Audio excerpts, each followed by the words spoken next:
Bom dia a todos, irmãos e irmãs. Graças ao Senhor por mais uma oportunidade de estarmos aqui reunidos para juntos louvarmos ao Senhor e aprendermos da sua santa palavra. Nós vamos cultuar ao Senhor por meio da realização desse culto na nossa escola bíblica dominical e louvá-lo por meio do aprendizado da sua palavra e assim pedirmos a Ele força para obedecermos a sua vontade. Meus queridos, vamos iniciar nossa escola bíblica com uma oração e depois iremos para a meditação na palavra do Senhor. Oremos. Senhor nosso Deus e Pai querido, muito obrigado pela graça e misericórdia do Senhor em nossas vidas. Pedimos perdão, Senhor, por todos os nossos pecados, nossas falhas e fraquezas. Pedimos, Senhor, a Tua bênção sobre a realização dessa escola bíblica dominical, que possa servir de edificação para as nossas vidas. E pedimos ao Senhor, ó Pai, além de entendimento, obediência, para que possamos obedecer ao Senhor e glorificar o Teu santo nome. Nós oramos agradecidos em nome do Teu Filho amado, nosso Senhor e Salvador, Jesus Cristo. Amém. Meus queridos, nós estamos estudando sobre a ética cristã, os princípios bíblicos da ética cristã. Estamos aprendendo os nossos deveres como cristãos, como crentes, o que devemos fazer, como devemos viver para agradar ao Senhor. Nós vamos iniciar a leitura bíblica no livro de Romanos, capítulo 12, que é o nosso texto base dessa série de estudos que estamos fazendo sobre os princípios bíblicos da ética cristã. Diz assim a palavra do Senhor: regozijai-vos na esperança, sede pacientes na tribulação, na oração perseverantes, compartilhai as necessidades dos santos, praticai a hospitalidade. Que Deus abençoe a sua santa palavra. Hoje nós vamos meditar nesse ponto que fala de compartilhar as necessidades dos santos. Vamos aprender um pouco sobre esse compartilhamento, com quem devemos compartilhar e outros detalhes mais. Martin Franzmann disse: a esperança cristã não apenas dá coragem e resistência em aflições prolongadas, mas também dá ao cristão aquela largueza de coração que o torna receptivo às necessidades de seus irmãos. Então, Franzmann aqui ele diz que essa esperança cristã, ou seja, a nossa fé, a nossa esperança de nos encontrarmos com o Senhor Jesus Cristo, a perseverança nesse mundo, buscando ao Senhor, nos dá essa coragem e resistência para suportar as aflições, mas também nos dá um coração largo, a largueza de coração para sermos sensíveis às necessidades dos nossos irmãos. Segundo Paulo, os crentes têm uma responsabilidade social com os demais irmãos na fé, especialmente em tempo de tribulação. Paulo ele vai falar sobre isso, Temos que ter a responsabilidade com os nossos irmãos na fé e principalmente em tempo de tribulação. Paulo conclamou os Gálatas a fazer o bem, especialmente aos da família da fé. Gálatas 6 e 10. Diz assim: por isso, enquanto tivermos oportunidade, façamos o bem a todos, mas principalmente aos da família da fé. Então, meus queridos, nós como crentes temos que estar dispostos a fazer o bem a todos, mas principalmente aos da família da fé. Muito cuidado para não querer estar fazendo o bem a todos, menos aos da família da fé. Então, cuidado para não inverter aí, porque a palavra de Deus nos diz que nós temos que fazer o bem a todos, mas principalmente aos da família da fé, ou seja, a prioridade é fazer o bem aos da família da fé.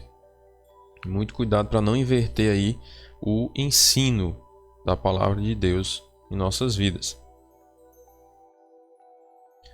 João, semelhantemente, ressaltou a providência para as necessidades dos irmãos. 1 João, capítulo 3, versículo 17. Diz assim: ora, aquele que possui recursos deste mundo e vir, do verbo ver, a seu irmão padecer necessidade e fechar-lhe o seu coração, como pode permanecer nele o amor de Deus? Filhinhos, não amemos de palavra nem de língua, mas de fato e de verdade. Meus queridos, o João aqui ele vem trazer uma advertência bem interessante, né? Porque aquele irmão que possui recursos deste mundo, bens materiais, e esse irmão vir a seu irmão na fé, seu irmão em Cristo, padecer necessidade e fechar-lhe o coração, ou seja, não estou muito preocupado em ajudar ninguém não. Tenho os meus recursos nesse mundo e quero desfrutar deles sozinho. Ah, mas tem um irmão na fé que está passando necessidade. Problema dele. Temos que ter um cuidado, certo? Porque João ele diz, ó, aquele que possui recursos deste mundo e vir a seu irmão padecer necessidade e fechar-lhe o coração, ou seja, não estou nem aí para ajudar, como pode permanecer nele o amor de Deus? Ah, eu sou um crente, sou um homem que ama a Deus, eu sirvo ao Senhor, Deus é tudo na minha vida. Mas será que isso é verdade? Não é só falácia? Será que não é só da boca para fora? Porque se você tem recursos, você tem condições, o que a Bíblia está ensinando aqui não é que eu tenho que dar tudo que eu tenho para os outros. Não é isso que a Bíblia está ensinando. A Bíblia está ensinando, se você tem condições financeiras para ajudar os irmãos e não ajuda, como pode permanecer em você o amor de Deus, né? E muito cuidado, tem uns detalhes para a gente ficar atento. É o irmão que está padecendo necessidade, está precisando realmente. Cuidado com aquele conceito do socialismo, né? Para não confundir as coisas aqui. Ah, não, peraí, o irmão... Vou dar um exemplo mais prático, né? Para a gente tentar entender melhor. Ah, rapaz, tem um irmão na igreja que ganha 10 mil reais por mês. Um exemplo. Só para a gente ver se fica mais palpável aí para entender. Tem um irmão na igreja que ganha 10 mil reais por mês. Rapaz, eu só ganho 3. Ele não pode repartir o salário dele comigo, não? Não é isso que a Bíblia ensina, não, viu? Não é isso que a Bíblia ensina. Certo? Preste atenção nos detalhes. Nos detalhes. Aquele que possui recursos deste mundo, você tem condição nesse mundo, tem recurso, e você está vendo seu irmão padecendo necessidade, está passando necessidade, está precisando mesmo. E aí, se você não ajudar, aí como é que o amor de Deus está em você? Aí ele fala no versículo 18: filho, não mesmo de palavra nem de língua, mas de fato e de verdade. Cuidado que Deus aqui não está ensinando a política socialista, não. Certo? Você tem que pegar o que é seu e dar a quem não tem ou quem não quer fazer nada. Cuidado. Certo? Cuidado com isso. A Bíblia não está dizendo isso. Preste atenção no texto. Leia direitinho. Que ele está dizendo, você tem condição. Está vendo seu irmão precisando. Está passando necessidade. E você não ajuda. Como é que você pode dizer que o amor de Deus está em você? Certo? Cuidado para não confundir as coisas. Espero que tenha ficado claro aí com o exemplo. Agora, se você ganha 1.000 reais, tem o seu irmão que está desempregado, passando necessidade, e você não ajuda, tá entendendo? Não é você pegar o que tem e dar a quem não tem ou a quem não quer fazer nada, que aí tem outro contexto também. Nós vamos falar mais adiante para ter cuidado com isso também, certo? Então, fique atento ao que a Bíblia diz para não sair por aí deturpando ou distorcendo o que a palavra de Deus nos ensina, certo? Pelo contrário, né? A Bíblia diz que quando fala dos talentos, aí deu 5, deu 2, né? Deu 1, o que produziu 5 ganhou mais 5, deu 2, ganhou mais 2, se não tiver enganado é 2. E o que deu 1 enterrou, não fez nada, né? Aí quando o Senhor da terra veio, o que foi que ele disse? Pega aquele que não produziu, né? E dá o que tem 10, ó. Ou seja, quem não quer fazer nada, então fique sem nada. Porque você não quer fazer nada. Você não ter a oportunidade Mas querer é uma coisa. E a pessoa não querer é outra coisa. Certo? É outra coisa. Então, muito cuidado com isso. Tiago, ele também confirma, né, esse princípio. Tiago 2:15. Tiago 2:15. Diz assim: se um irmão ou uma irmã estiverem carecidos de roupa e necessitados do alimento cotidiano, e qualquer dentre vós lhes disser: ide em paz, aquecei-vos e fartai-vos, sem contudo lhes dar o necessário para o corpo, qual é o proveito disso? Você vê o seu irmão precisando, passando necessidade, né? Ou de roupa ou de alimento. Aí você diz: meu irmão, vá em paz, aqueça e se farte aí, né? Mas você tem condição de ajudar e o seu irmão realmente está necessitando, cuidado com esse detalhe, ele está precisando realmente, não tem condição, ele não tem condição de adquirir o alimento ou a vestimenta, e você tem condição e não ajuda, cuidado. Qual o proveito disso realmente? Vai em paz, meu irmão, Deus te abençoe aí. Se vira, né? Se vira. Mas você tem condição de ajudar e o seu irmão está realmente precisando, não tem condição de se manter. Qual o proveito disso? Certo? A marca mais alta do amor cristão é o amor aos irmãos. Jesus disse em João 13:35, João 13:35, nisto conhecerão todos que sois meus discípulos, se tiverdes amor uns aos outros. Como é que você reconhece um filho de Deus? Como é que você reconhece que uma pessoa realmente ela teme a Deus?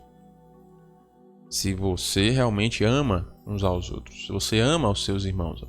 Nisto conhecerão. Como é que as pessoas vão conhecer que nós somos discípulos de Cristo? Se nós amarmos uns aos outros. Se nós amarmos uns aos outros. Ou se nos amarmos uns aos outros. Temos que amar os nossos irmãos. E não só de palavra ou de língua, mas de fato e de verdade. Isto não significa que os cristãos devam se preocupar socialmente apenas com os cristãos.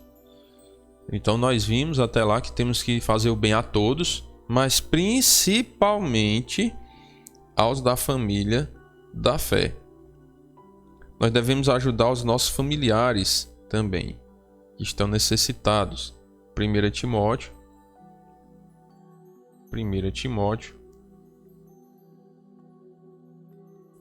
capítulo 5, verso 8, que diz: ora, se alguém não tem cuidado dos seus, e especialmente dos da própria casa, tem negado a fé e é pior do que o descrente. É pior do que o descrente. Então, cuidado. Se você tem condição de ajudar algum familiar seu e não ajuda, tem negado a fé e é pior do que o descrente, certo? Se algum familiar realmente está necessitando, está precisando, lembrando, aquele que não tem condição realmente, então você pode ajudar. Principalmente aos da família da fé. 1 Tessalonicenses, capítulo 4, versículo 9, diz assim: no tocante ao amor fraternal, não há necessidade de que eu vos escreva, porquanto vós mesmos estáis por Deus instruídos, que deveis amar-vos uns aos outros. E, na verdade, estáis praticando isso mesmo para com todos os irmãos em toda a Macedônia. Contudo, vos exortamos, irmãos, a progredirdes cada vez mais, e a diligenciardes por viver tranquilamente, cuidar do que é vosso e trabalhar com as próprias mãos, como vos ordenamos, de modo que vos porteis com dignidade para com os de fora, e de nada venhais a precisar. Aqui vem o outro contexto que eu estava falando, a outra ideia, né, que eu falei há pouco tempo, que vou recapitular a ideia passada que vimos. Se nós temos condições financeiras de ajudar os nossos irmãos na fé, ajudemos. E cuidado, aos que são ajudados também. Porque aqui vem dizendo que nós temos que ser diligentes. E a diligenciar por viver tranquilamente, cuidar do que é vosso e trabalhar com as próprias mãos. De modo que vos porteis com dignidade para com os de fora e de nada venhais a precisar. Se eu, por exemplo, estou passando necessidade, aí o meu irmão tem condição de me ajudar. Aí eu digo, rapaz, sabe de uma coisa? Eu vou trabalhar não, porque tem irmão na igreja que tem condição de me ajudar, rapaz. Eu vou procurar emprego para quê? Para que eu vou trabalhar? Vou me virar para quê? Tem irmão que tem eles quem tem que cuidar de mim. A Bíblia diz, tá vendo? Que os irmãos que têm recursos desse mundo têm que ajudar os que não têm. Então, eu não vou trabalhar nada, esperar os irmãos virem me ajudar. E tem a coisa, se vocês não me ajudar, eu desço a língua, que a igreja não tem amor, que não sei o quê. E aí? Será que esse meu comportamento seria um comportamento cristão, realmente? Acredito que eu estou ouvindo até vozes aí, né? Não. Por quê? Porque nós temos que trabalhar. O trabalhador é digno do seu salário. E Deus, ele condena a preguiça. Por isso que eu falei no início, cuidado, porque às vezes tem gente que não quer trabalhar. Tem uns que não têm oportunidade, mas querem. Se tivesse, trabalhariam. E tem outros que não querem. E aí? Quais são os que eu tenho que ajudar? Já deu para entender, não já? Tenho que ajudar aqueles que realmente não têm oportunidade, estão padecendo necessidade. Até querem trabalhar e têm disposição para isso, mas não têm oportunidade. Aí é uma outra realidade, diferente daqueles que não querem. Não, a igreja que se vire para me sustentar, porque eu sou crente, né? Eu tenho fé em Deus e meus irmãos que têm condição têm que me sustentar. Não é isso que a Bíblia está ensinando, não. Certo? Então, muito cuidado com isso aí. No tocante ao amor fraternal, não há necessidade de vos escrever, porquanto vós mesmos estáis por Deus instruídos que deveis amar-vos uns aos outros. Beleza, temos que amar uns aos outros. Aí a Macedônia lá já estava fazendo isso, os crentes da Macedônia. Na verdade, estáis praticando isso mesmo para com todos os irmãos em toda a Macedônia, beleza. Contudo, vos exortamos, irmãos, a progredirdes cada vez mais e a diligenciar por viver tranquilamente. Cuidado que é vosso. Às vezes Deus nos dá as oportunidades e nós deixamos passar. Ou, quando Ele nos confia algo para nós cuidarmos, nós às vezes somos negligentes. E trabalhar com as próprias mãos, tá vendo? Trabalhar com as próprias mãos. No sentido de que tem que trabalhar. Não é literalmente, quer dizer que eu só trabalho se for para a roça? Não. Hoje nós vivemos em uma outra realidade, né? Uma outra cultura socioeconômica aí. Nós precisamos trabalhar. Se o seu trabalho é em casa, ou é na roça, ou é vendendo din-din, ou é vendendo picolé, é um trabalho? É digno? É honesto? É. Então, pronto. Trabalhe com as próprias mãos. E não, para não ficar sendo sustentado pelas mãos dos outros. Certo? Essa é a ideia. E de modo que vos porteis com dignidade, porque você vai ganhar o seu próprio dinheiro, você vai ter os seus próprios recursos, para com os de fora e de nada venhais a precisar. Então nós temos que pedir a Deus sabedoria, força, coragem para trabalhar com as próprias mãos, para não precisar dos outros. Não é no sentido de orgulho não, irmãos, certo? Não é no sentido de sermos orgulhosos, entenda. É para que nós não sejamos um peso para os outros. Porque se eu sou preguiçoso e não quero trabalhar, eu vou ser um peso para os meus irmãos. Estão entendendo? Então não posso ser um peso. Quando eu falo de nada venhais a precisar, é porque eu não posso estar relaxado no sentido de os meus irmãos que se viram aí me sustente. Eu vou ser um peso para eles.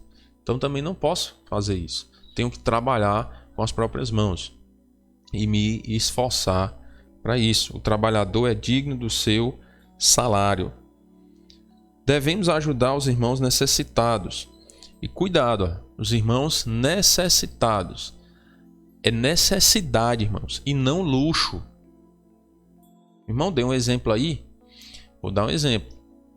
Vamos supor que tem um irmão na igreja, né, que tem um celular. Aí ele diz assim, aí numa conversa, né, informal lá na igreja, aí diz, rapaz, meu celular tá ruim, rapaz. O bichinho tá com a memória pequena, já não tá cabendo mais as coisas. Tinha tanta vontade de comprar um celular melhor, né? Aí o irmão pega assim, opa, pera aí, eu ouvi o estudo lá do irmão Rogério que Nós temos que ajudar os irmãos necessitados. Esse irmão está necessitando de um celular novo. Então eu vou dar um celular para ele. Vou me privar de algumas coisas para poder dar o celular para o irmão. É isso que eu estou ensinando? É isso que a Bíblia está dizendo? Não é isso, certo? Tem que ser os necessitados. Ajudar os necessitados. É uma necessidade o celular? É uma necessidade ou é um luxo? Vamos dizer assim. Hoje a gente pode até dizer isso. Rapaz, hoje em dia celular não é mais luxo, é necessidade. Podemos até usar essa colocação como algumas coisas que viraram necessidade, né? Mas será que aquele irmão precisa mesmo de um celular melhor? E será que ele realmente não tem condição de comprar? Ou será que ele está gastando muito com outras coisas e não está se organizando para comprar esse equipamento que dá até para ele viver sem esse equipamento, a não ser que ele trabalhe pelo celular, né? Não tenha outra, a ferramenta de trabalho dele seja o celular. Mas se ele trabalha, será que ele não dá para se organizar e comprar? Então temos que pedir a Deus, irmão, sabedoria para entender e ter um equilíbrio nas coisas, porque aí senão você também vai pegar tudo que você tem e vai dar para os outros, e não é isso que a Bíblia está ensinando, não. Pega tudo que você ganha e dê tudo para os outros. Não é isso. Porque senão daqui a pouco você é quem vai estar passando necessidade. E aí você não trabalhou com sabedoria. Porque aí pegou tudo que tinha e deu para os outros e ficou agora necessitado. Então cuidado, certo? Tem que ter um equilíbrio. Não podemos ser mão de vaca, como diz no nosso ditado popular, mas também não podemos ser mão aberta demais. Temos que entender cada realidade. O irmão realmente está precisando? Será que realmente está necessitado? Se está, então bora ajudar. Mas se não está, é falta de controle, falta de organização. O irmão tem um emprego, tem um trabalho lá e não está conseguindo se organizar financeiramente, aí já é outra história, né? Já é outra história. Então o próprio irmão, a própria pessoa que está trabalhando, mas está com dificuldade de se organizar financeiramente, precisa pedir conselhos de como se organizar financeiramente. Irmão, eu trabalho e tudo, mas eu estou passando necessidade, não estou conseguindo me organizar. Então peça ajuda a alguém, certo? E um dos conselhos que eu dou, diz que se conselho fosse bom ninguém dava, vendia. Mas um dos conselhos que eu dou no sentido financeiro é: evite comprar fiado. Evite comprar parcelado no cartão. Eu vou no cartão em 10 pagamentos. Evite. Principalmente no período que estamos vivendo, período difícil de pandemia, alguns perdendo emprego, outros sem poder sair para trabalhar. Nós vivemos em uma instabilidade. E aí como é que você vai... rapaz, eu estou trabalhando, vou comprar uma coisa aqui, comprometer 50% do meu salário para comprar um celular. Um exemplo. Vou comprometer 50% do meu salário para comprar um celular, parcelado no cartão em 12 vezes. Como assim? E você não come não? Não bebe água não? Tem que ter sabedoria, irmãos. Rapaz, espera aí. O que é que eu aconselho? Eu quero comprar um celular. Quanto é o celular? Vou dar números práticos para ser mais direto. O celular é R$1.000. Eu ganho R$300 por mês. Então não posso pegar aí R$200 e comprometer lá para comprar meu celular. Eu só ganho 300. Como é que eu vou comprar um celular de 1.000? Aí você tem que pensar, será que não tem um celular de 500? Será que tem um celular de R$600? Será que eu não posso realmente juntar? Em vez de eu pagar parcelado, eu vou juntar R$50 todo mês, tá? Dentro de um ano você tem 600. Irmãos, um ano passa voando, ó. Você tem uma ideia? Começou a pandemia ano passado, no mês aqui no Brasil, aquele lockdown, né? O lockdown começaram aí no mês de março. E já passou um ano. Passou um ano já. Tá vendo? Como passa rápido. Foi ontem, né? A gente olhando para trás. Mas foi ontem, um dia desse que o lockdown começou aí. Já passou-se um ano. Tá entendendo? Então um ano passa muito rápido. Rápido. Se você se organizar, você vai conseguir comprar à vista, ainda pichinchar e pedir desconto. Rapaz, eu vou comprar um celular aqui, rapaz, R$600. Não faz por 500 não, à vista. É à vista, no dinheiro. Tá entendendo? Aí é muito melhor do que você ainda ir comprar parcelado, passar um ano que você tem que pagar o que não tenha. E se você está juntando, você vai pagar. Tem o dinheiro ou não tem, né? Tem que pagar aquela prestação que você assumiu. Senão vai ficar com o nome na rua sujo, já o crente devendo, compra e não paga, né? Então, se você se organiza e vai juntando, aquele mês que for mais apertado, rapaz, esse mês não deu para tirar os 50 do celular, não. Mas você não está devendo? Tá entendendo o raciocínio? Se você não está devendo, tudo bem. Aquele mês não deu para separar o dinheiro do celular, não separa. Tem que se organizar financeiramente, irmãos. Tem que se organizar para não viver necessitado por falta de organização financeira. É o que eu aconselho sempre. Quer estar tranquilo financeiramente? Não compre fiado. Não compre fiado. Junte e compre. Quer comprar alguma coisa? Junte o dinheiro e compre. Você não vai ter que pagar sempre? Ah, irmão, mas a gente não junta não. Junta. Você não vai ter que pagar as prestações 10 vezes? Você não está pagando as 10 vezes? Por que você não junta as 10 vezes? Só juntar, meu querido. Junta que dá certo. É melhor do que ficar devendo e aí correr o risco de levar o nome de veaco, né? E aí fica o mau testemunho para a igreja de Cristo. Então precisamos pedir sabedoria a Deus, como nos organizar com aquilo que Deus nos deu. E um detalhe bem interessante com relação a essa questão financeira, para que você não venha passar necessidade. Se você trabalha, você tem um emprego, ou mesmo que seja informal, você tem alguma renda, você pode se organizar. Eu costumo dizer que o segredo para a sua estabilidade financeira não é o quanto você ganha, mas é o quanto você gasta. Porque se eu ganho R$1.000 e gasto 2.000, eu vou viver insatisfeito, até desestimulado para trabalhar. Rapaz, mas é que pode, meu dinheiro dá para nada. Dá não, porque você é descontrolado. Tá entendendo? Mas se você ganha 1.000 de real, opa, pera aí, eu ganho 1.000, então não posso gastar nem os 1.000. Tá entendendo? Nem os 1.000 você pode gastar todo. Você tem que ter um fundo de reserva. Alguns estudiosos da parte econômica e tudo, eles dizem que você tem que ter ali 20% de investimento, você tem que ter 30% para os gastos extras e 50% do seu salário é o que você pode realmente comprometer, vamos dizer assim. Não, as minhas despesas fixas são 50% do meu salário. 30% eu deixo de segundo plano, né? Um segundo plano. Às vezes, eu quero comer uma coisa diferente hoje, uma pizza, um sorvete, um negócio assim, né? Estou dando exemplos práticos. São aqueles 30%. E os 20% são investimento. Você tem que investir em alguma coisa também. Você não pode ganhar 1.000 e gastar 1.000. Ganha 1.000, gasta 1.000. Ganha 1.000, gasta 1.000. Você vai sair do canto quando? Nunca. Quando é que você vai progredir? Vai aumentar? Nunca. Vai ficar sempre na mesma coisa. Então, organize. Ah, irmão, mas não dá para viver com R$500, não. Dá. Tem muita gente que vive até com menos. Não tem gente que vive só do Bolsa Família? É mesmo, tem, porque eu já trabalhei no IBGE e eu sei. Já fiz pesquisa aí nos interiores e sei disso. Eu só não vou falar detalhes por questão de ética de trabalho. Mas sei que tem famílias que vivem só com o Bolsa Família, não tem outra renda. E aí como é que você não consegue viver com algum outro valorzinho maior? É só organização, irmãos. Temos que nos organizar financeiramente para que não venhamos a precisar ser um peso para os nossos irmãos. E perguntas reflexivas para nós concluirmos. Será que a nossa igreja ela tem ajudado os irmãos necessitados? A nossa igreja ela tem se preparado para isso? Tem? Então vamos refletir sobre isso, vamos meditar sobre essas coisas para que possamos agir da maneira correta e fazer a vontade de Deus e não a nossa. Amém? Vamos orar. Senhor nosso Deus e Pai querido, muito obrigado pela graça e a misericórdia do Senhor sobre nós. Agradecemos pela Tua palavra que nos ensina, Pai, assuntos tão importantes em todas as áreas da nossa vida cristã.